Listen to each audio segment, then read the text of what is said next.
Unlimited unlimited unlimited masala dosa એ હોય 120 રૂપિયાની અંદર અનલિમિટેડ, અને દરેક આઈટમ પ્યોર અમૂલના બટરમાં બનાવવામાં આવે છે. અને દુકાનનો ટાઈમિંગ રહેશે 4 વાગ્યાથી લઈને રાત્રે 11 વાગ્યા સુધી.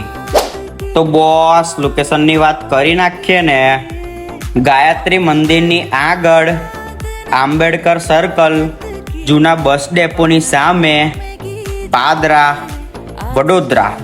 અને પછી તો મેન મારા ભાઈબંધો પહોંચી ગયા હતા ટેસ્ટ કરવા, અને જે ટેસ્ટ લાગ્યો છે ને બોસ, તોડી નાખે ને ફાડી નાખે ને ભૂક્કા કાઢી નાખે એવો ટેસ્ટ. અને એ પાછી આપણી ગેરંટી કે તમે ખાલી એક જ વાર ટેસ્ટ કરશો ને તો પાછા તઈ જ જશો, કેમ કે ટેસ્ટ જેવો હોય ને એટલે જવું જ પડે. અને આ અનલિમિટેડ